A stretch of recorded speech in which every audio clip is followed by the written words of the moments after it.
Hi, good afternoon, everyone. Myself, Joy Sarkar. I worked as a Chief Technology Officer at Perovskite Innovation Pvt Ltd. This is a startup spin out from IIT Roorkee, co-founded by Professor Soumitra Satpathi, Department of Physics, IIT Roorkee.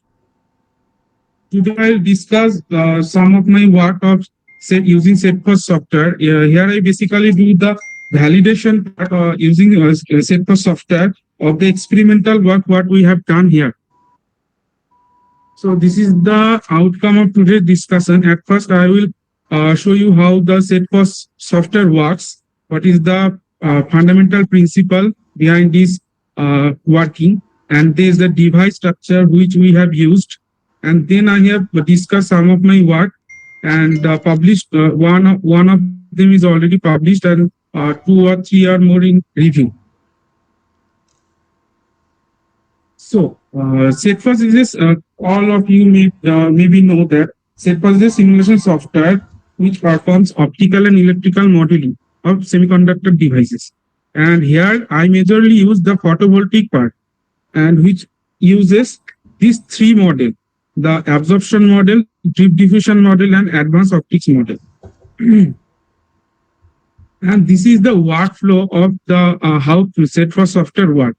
Here, when the light, after incident of light, the light get absorbed by the absorber material. Here the absorber material is perovskite, and the absorption is depend on the NK value of each layer.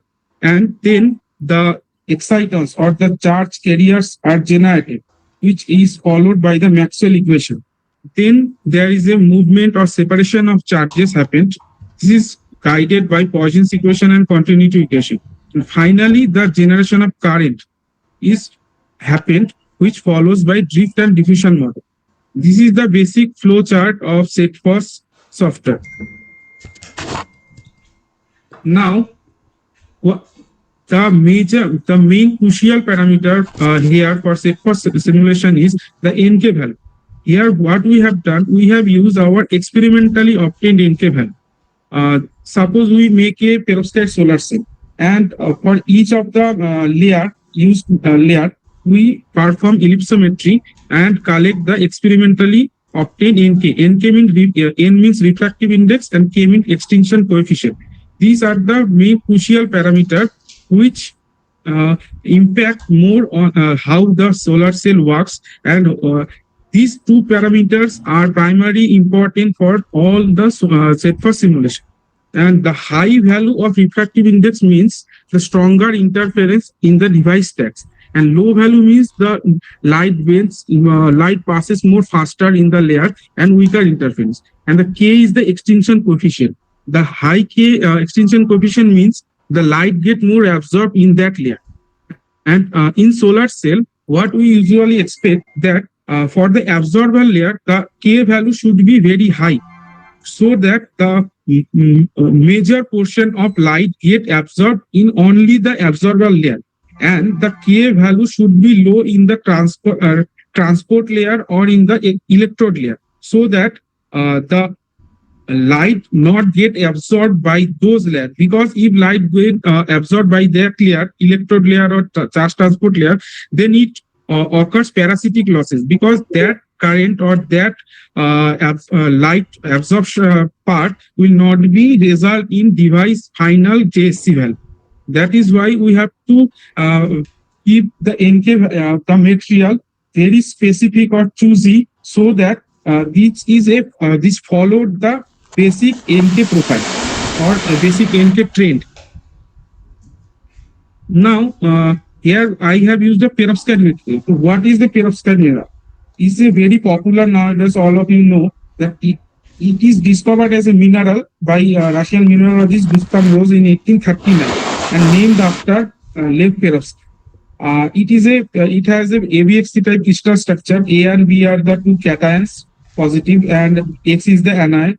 And this is the A, B, and X common. It has organic structure, or organic, inorganic, or fully inorganic. Every type of perovskite is possible. And what is the major benefit of perovskite? It has very high absorption coefficient And one of the most important parameter is this: if we change the composition, means the halide concentration or even the AB concentration, like methyl ammonium, we change if some portion of methyl ammonium with cesium, that is greatly affect its band gap and stability. That is why nowadays perovskite is a next generation materials, and it is hugely hugely used in the future upcoming solar cell devices.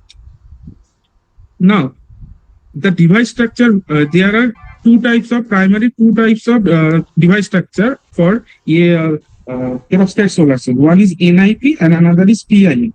This is the basic device structure. PIN means the over the transparent electrode there is a positive transport layer, then perovskite, then ETL or electron transport layer, and NIP is the vice versa. Here for our calculation we have used the PIN type structure. This is the PIN type structure we have used for our work. Now, the first work what we have done is the NIR transparent perovskite solar cell with DMD electrode for tandem application. All of you know the already installed or commercialized solar cell. What we observe nowadays are majorly silicon solar cell, and silicon solar cell there is a efficiency cap is which almost reached by silicon solar cell, which 24 to 25% efficiency. And to get more efficiency, it is not possible only by silicon, because if we see this spectrum, silicon solar cell majorly absorbed from this region, the red part. This is the near infrared region, but the most of the electrons or energy get wasted for silicon solar cell. And what is the tandem structure? In tandem structure, we incorporate one extra layer, or you can say that one extra solar cell over the silicon solar cell, so that the remaining part, UV visible spectrum, is majorly absorbed by those layers. And here comes the perovskite solar cell, because of its property of band gap tuning, we tune the band gap as per our need. And for UV visible region, we need slightly higher band gap, mainly 1.7 nearly 1.7 electron volts, so that it gets most absorbed from the UV visible spectrum. So in this work, our primary objective is to make a transparent top electrode, because to get a working tandem device, it is crucial to that the top cell must be transparent in the NIR region, so that light can reach the silicon bottom cell. So yeah, the objective is to develop a transparent top electron for PIN perovskite solar cell for 40 tandem application. And we have used the strategy that in general, the solar cell has the transparent conductive oxide, like any you can use gold or silver or copper, anything, but we have replaced that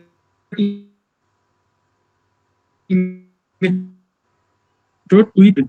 So we have used BCP silver BCP and BCP copper BCP. These two approach we have used in our work, and this is the final optimized stack BCP silver optimized stack thickness. And what is the role of SETFOS in this work? SETFOS was used to optimize the DMD layer, and it helps us to determine the top BCP thickness for maximum transparency, which gets more, because we need high transparency. That is why we need transparent electrode. And we have been incorporate after the BCP layer, over the BCP layer, we have incorporated a very thin layer of silver to improve the transparency. And also that silver layer thickness was also optimized in the SETFOS software to achieve the most highest possible NIR transparency. And the simulation considered multi-layer interference, and we used our experimentally obtained NK values. The SETFOS also helped us to identify where optical losses primarily occur, that primarily degrade the device performance, you can say, that is caused by parasitic losses. So also we have calculated the layer absorptance and the parasitic loss of each layer. And this is the layer structure we have used in our simulation. This is the PI structure type structure, and these are the thickness we have you considered for simulation is exactly what we get in our experimental device, so that we want to validate the experimental outcome with our simulated result.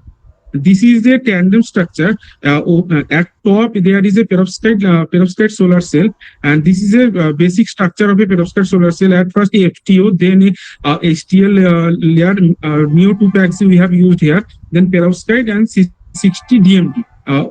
Instead of metal, in conventional metal, here we have used the DMD electrode, and the light passes through the perovskite layer, get absorbed by the silicon layer. That is why, because silicon solar cell is primarily works in the NIR region, so we need a NIR transparent perovskite solar cell. That is why we need the major part. What is this? FTO, Neo2 pack Z. These are the transparent. These are transparent, and here we have used the perovskite of larger bandgap. This is also NIR transparent. So we need a transparent electrode. That is why we introduce DMD instead of metal, conventional metal. Now, these are the parameters used for our simulation, and these are the basic parameters required for simulation, SETFOS simulation. And now, this you can say you find that these NK values. Some of these we consider from the standard SETFOS database, but the perovskite and our HTL and our DMD electrode, we collect these NK values from the experiment, ellipsometry experiment.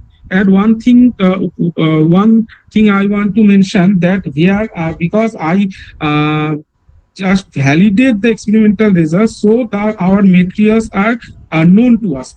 But if you want to study SETFOS or simulation with the new materials which still not being checked by experimentalists, then you can perform any types of DFT or calculate its properties like band gap and BBM, CBM and other dielectric constant, etc. All be calculated using the density functional theory, and also that material you can also study using this SETFOS software or any kind of modeling tool.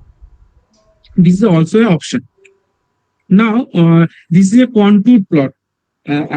I checked the BCP thickness, because here at first we fix the in DMD we have majorly three layers. One is BCP, then two side there is BCP, and the middle there is a metal, and we consider copper, silver and copper. There are two types of combination, and this is the thickness variation. Like the BCP one layer we fixed at 10 nanometer, and we changed the BCP layer 2 thickness from 10 nanometer to 70 nanometer, and we find that 40 nanometer, nearly 30 to 40 nanometer, we get the highest transparency, and then we incorporate. This is the BCP copper BCP function, and for our second case, we introduce a thin layer of silver, and then vary the silver thickness from 1 nanometer to 6 nanometer, and find that at 1 nanometer it provides the highest transparency. That is why we fix the BCP2 thickness at 40 nanometer and silver thickness at 1 nanometer. Then we check this, we experimentally perform the transparency also, and find that experimentally also this thickness is perform the highest transparency as per the simulation. And this is the SETFOS simulation versus experimental curve. As you can see that the transmittance of BCP copper BCP and BCP silver copper BCP shows the similar trend as in SETFOS simulation and is experimental. This confirms our simulation. Now, this is the IV characteristics. You can find that here we merge the experimental and simulated IV characteristics of our fabricated devices, and you can see that there is a slight difference. Most of the things is overlap, but there is a slight discrepancy. This discrepancy occurs due to the resistive, non-ideal resistive process, which is specifically due to the series resistance of the contacts and non-uniformity of the perovskite layer. This can't be captured 100% in the simulation, because in the simulation we don't have any option to introduce that type of defect what we actually face in our experimental work. And this is the absorption, layer absorption versus wavelength profile. Here I study the every layer absorption and find the which layer contribute to the device GSC most. And you can see that there are other absorption also in the DMD layer, and in the there are some reflection losses, and FTO layer also absorbs some of the portion of light. These all are called as the parasitic losses. We have to reduce these parasitic losses to get the highest possible current in the device. Now this is the photovoltaic performance of our devices. You can see this is the experimental outcomes, and this is the SETFOS simulated result. The SETFOS simulated efficiency is always slightly higher than the experimentally what we get in the experiment, but we find very similar trend, and there is a 4 to 5% discrepancy in the result, which is acceptable. And if we perform more optimization and identify the newest material, then this mismatch can be lower.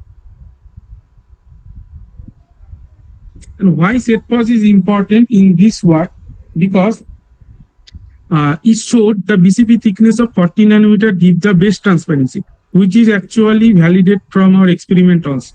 And it's also confirmed that 1 nanometer of silver improves the NR transmission the most, and we will also find the similar trend in our experiment. And it also calculates the layer absorption to study the parasitic losses. All of the experimental outcomes like the efficiency and the layer is published in this journal. And as I mentioned earlier, this is a tandem application, but here I perform only the perovskite part for simulation. But here in work 2, I study the silicon part also. That means I simulate the 40 tandem structure, and I study its performance using SETFOS simulation. This is a basic silicon HGT device stack, and we use this stack for our 40 tandem simulation. And this is the structure where PSC, then silicon HGT, that is used in our simulation.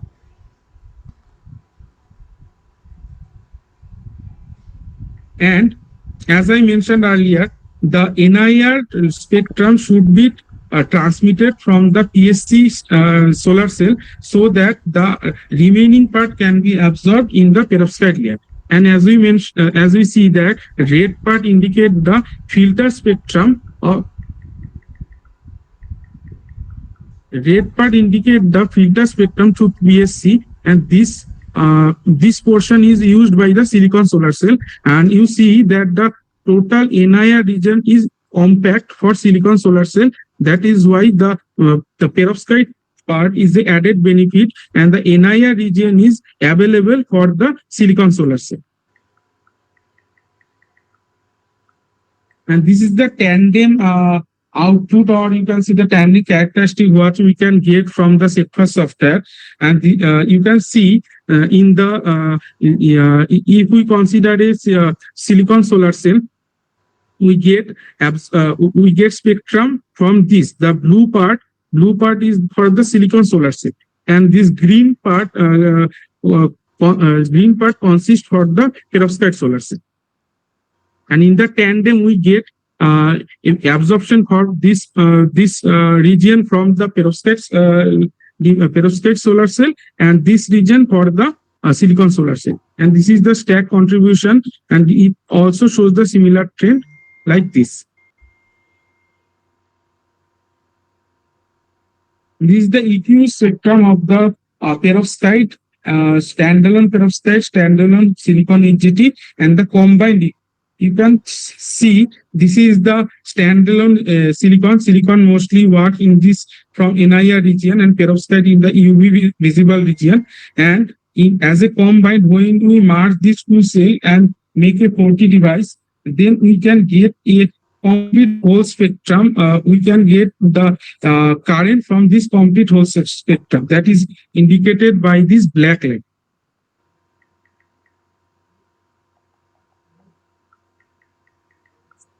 And this is the IV characteristics of our studied devices. You can see the black indicate the IV of silicon solar cell, and the red is for the filtered silicon. Means the after the perovskite, the light which passes to the silicon solar cell, that contribute to this red portion, and the blue portion is for the standalone PSC. And this is the simulated device performance. You can see for silicon HGT, we get efficiency of we get current of 33 and the efficiency of almost 21%. And when we filter the silicon solar cell with perovskite solar cell, its performance is reduced to 9%. But the silicon standalone PSC, PSC efficiency is nearly 18%. So if we add these two, then we almost get 27 to 28%, which is much higher from the standalone silicon HGT.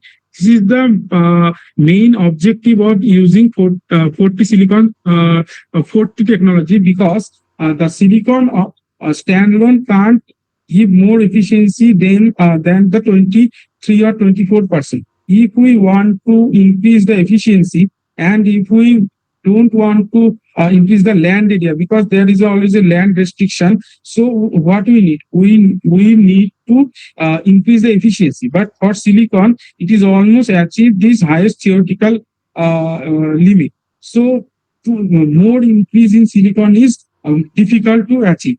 So what we do? You use perovskite solar cell as an added layer over it, and we increase the efficiency for its 21% limit. Now, this is the a comparative. You can check for single junction solar cell, the maximum theoretical limit is 33% with the optimal band gap of 1.34, out of which perovskite solar cell already achieved 27 to 28% till at today. And for 40 or 2 junction solar cell, the maximum theoretical limit is more than 40%. You can see the difference here, maximum 33 and 45%. That is why we are studying the 4-terminal tandem solar cell. And for 4-terminal devices, we need a top cell with relatively high band gap. That is so that we can absorb the light in the UV visible spectrum. And if we increase the junction, which is difficult experimentally to achieve a multi-junction and triple junction solar cell, it is difficult at present scenario. But in future, if we success to achieve a triple junction and multi-junction solar cell, its efficiency will be much more higher. And using SETFOS, I also study. This is a very initial stage study, the multi-junction solar cell development. I also started to design some silicon and low to the multi-junction solar cell, of which 2 are perovskite and the lower band gap is silicon. At the bottom there is a silicon solar cell, and over that there is a low band gap perovskite solar cell, and at the top there is a wide band gap perovskite solar cell. So we merge this and in SETFOS, and this is an initial stage, and I get only present 20% efficiency. But right now I am optimizing this efficiency by changing different types of perovskite material with different band gap and the ETL HTL layer, so that we get a more high theoretical efficiency, which is uh, close to the theoretically achievable limit.